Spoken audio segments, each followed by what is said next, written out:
Eh bien, salut Xavier. Salut Guilain, puis bonjour à tous. Alors, moi j'avais une question, parce que mon voisin il a des tomates et il a mis de la bouillie bordelaise dessus. Ah ouais, elles sont bleues? Ouais. Ah ouais, moi ça me rassure, le bleu tu peux pas savoir. Oui, donc bouillie bordelaise, cuivre chaud, plus traceur. Hein. Le cuivre, c'est pas bleu, hein. Donc il y a un colorant. Je- Impossible de trouver vraiment qu'est-ce qui est utilisé comme colorant. Alors bouillie bordelaise, le cuivre, c'est homologué en bio. Attention, homologué, ça ne veut pas dire autorisé. Ça veut dire qu'on peut l'employer sur des doses précises, sur des cultures précises, pour des raisons précises, et que ça doit être noté à chaque fois. C'est la raison d'une grande critique. Hein. Les bio, c'est des cochons parce qu'ils utilisent du cuivre et tout. Et nous, on n'utilise que du glyphosate, qui est quand même un antibiotique. En 2014, il y a un brevet qui est déposé comme antibiotique. Bon, chacun ses choix. Toujours est-il que le cuivre pose vraiment question. C'est-à-dire que ce qui est intéressant, c'est de savoir comment il fonctionne sur nos plantes. En fait, c'est un phytotoxique. Pardonnez l'image un peu rude que je vais prendre, mais ça fonctionne exactement comme une chimiothérapie en fait. C'est-à-dire que le cuivre est toxique. Il est aussi toxique pour les tomates, hein, attention. Sauf que comme c'est des tout petits organismes, on va mettre des doses minimes. Et ce qui fait que la tomate, elle va prendre une grosse claque, mais elle va s'en remettre. C'est-à-dire que quand vous utilisez du cuivre sur des tomates en préventif, vous bloquez leur croissance à tel point qu'il y avait des producteurs de plants de tomates, quand on a des printemps trop poussants, pour pas que les tomates deviennent des tomatiers, quoi, des vrais arbres, pour bloquer la croissance, tac, un petit coup de cuivre, ça les arrête. Donc quand vous utilisez du cuivre sur vos tomates, c'est pas anodin pour elles. C'est pas mortel, c'est censé être mortel pour le champignon responsable du mildiou. Et là, j'ai un scoop, j'ai dit champignon, en général ça choque personne. Et non, c'est pas un champignon. Hein. C'est un oomycète. Hein. C'est-à-dire qu'en fait, il est entre l'algue et le champignon.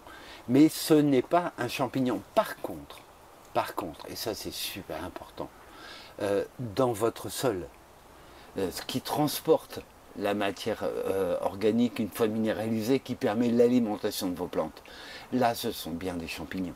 Et attention, hein, le cuivre il est rémanent, il leur met une vieille taloche aussi. C'est pour ça qu'on arrive à des vignes qui ont pris des doses massives de cuivre pendant des années, on arrive à une stérilisation en fait des sols. Le cuivre est aussi toxique pour énormément de la microfaune et de la faune du sol. Donc faites gaffe quand vous l'utilisez, c'est un phytotoxique. Il est dangereux pour la vie du sol, il est dangereux pour les éléments, pour les animaux, les petits animaux, les micros qu'on ne voit pas forcément. Donc, est-ce qu'on l'utilise c'est un fongicide, oui, mais encore une fois, le mildiou, c'est pas un champignon. Donc, que dire, que faire? Moi, à titre personnel, quand je produisais, j'avais donc une... Attention, quand on produit, on a une pression. Hein. Faut que ça sorte, hein, les légumes, il faut qu'on en ait à vendre. Et quand on avait des années à forte pression de mildiou, j'utilisais pas de bouillie bordelaise, en fait j'utilisais du cuivrol, c'est pas du sulfate de cuivre, c'est de l'oxychlorure, c'est plus doux, néanmoins c'est pas anodin. Mais voilà, dans un contexte de production, oui, je l'utilisais. Cette bouillie bordelaise, en fait, elle est née en 1885, et c'est assez rigolo quand même, parce que il y a des vignerons qui en avaient ras-le-bol de se faire piquer leurs raisins sur les rangs au bord des chemins. Alors ils passaient un produit avec un traceur bien bleu pour dire attention, ça va vous rendre malade si vous prenez ces raisins-là. Et en fait, c'était de la bouillie bordelaise avec un traceur et on s'est aperçu que ces rangs-là étaient bien moins atteints par le mildiou que les autres. Au passage, mildiou c'est rigolo, mildiou ça vient de l'anglais, ça veut dire rosée de miel. Tu parles de rosée de miel. Bref, toujours est-il que si vous utilisez du cuivre, attention, hein, bien sûr que en utiliser une fois comme ça, aléatoirement dans son potager, en quantité raisonnable, etc. Oui, probablement que ça n'a pas le même impact que le passer plusieurs fois par an en préventif sur de la vigne, etc. Néanmoins, à titre personnel, hein, depuis que j'ai ce confort de ne plus être astreint à production et à rendement et à récolte, je n'utilise rien. Jamais, jamais, jamais aucun produit naturel ou issu de la chimie naturelle. Pas de purin, pas de machin, rien, que dalle. Vraiment. Et ce que je me suis toujours dit, c'est que voilà, il y a du mildiou sur les tomates, qu'est-ce que je dois faire? Ben, faut semer des carottes, il est encore temps. Voilà, reposons-nous la question. Pourquoi on fait un potager? Pour manger des tomates ou pour manger tout court? Si c'est pour manger tout court, quand on a des années un peu chaotiques, comme celles qu'on connaît, eh ben voilà, on sait qu'il y a une diversité potagère qui fait qu'on ne mourra pas de faim. On sait aussi que le fractionnement est intéressant. Donc, bouturez en ce moment, bouturez de gourmand, vous mettez un petit peu au chaud pour que ça redémarre plus fort, et puis vous mettez un mini tunnel dessus, voilà, pour que ça les claque un peu, et vous allez voir que cette série-là va bien se porter. Utiliser du cuivre, honnêtement, quand on est un particulier, je comprends pas. Hein. Vraiment, non pas que ce soit dangereux pour celui qui l'emploie, il faudrait vraiment utiliser des doses massives et à répétition, mais vous savez que vous mettez une taloche à la plante, et vous mettez aussi, et surtout, avec un minéral rémanent dans le sol, rémanent, il reste dans le sol, il ne migre pas. Vous mettez surtout une énorme claque à votre sol. Donc, quand on a des années avec des fortes pressions de mildiou, en général, c'est qu'il ne fait pas chaud, c'est que le temps est couvert, c'est qu'on manque d'ensoleillement, bref, que les tomates de toute façon ne seraient pas très bonnes. On a mille autres choses à semer, à faire, à planter. Bien sûr que j'aime les tomates, évidemment, mais voilà, on n'est pas gagnant à tous les coups. Ça peut être ça, ça peut être autre chose. J'aime bien les courgettes, je trouve ça assez rigolo, même si ça n'a pas un goût énorme.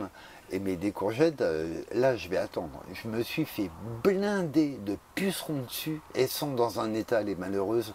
Je sais bien qu'à un moment, cirque, chrysope, cocci, tout le monde va arriver et nettoyer. Mais là, elles ont pris une grosse taloche, les pauvres. Encore une fois, est-ce que je traite? Mais non, mais je fais pas le marché. J'ai pas besoin d'amener des courgettes. Voilà, donc non, on va pas traiter. On laisse... je sais pas, moi ça me rappelle des mauvais souvenirs, le pulvé. Donc voilà, faites en conscience, faites comme vous voulez. Sachez que voilà, le sulfate de cuivre dans la bouillie bordelaise, vraiment, il n'est pas dénué de conséquences. Loin de là. Un petit aparté sur la bouillie nantaise dont certains d'entre vous ont déjà entendu parler, j'imagine.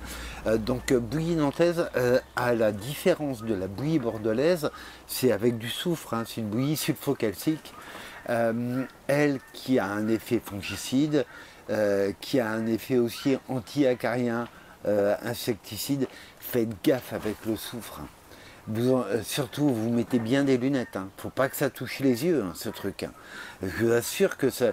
Enfin voilà, pour avoir bossé dans des endroits où on l'utilisait pas mal, quand j'étais gosse, on l'employait aussi pour les fûts.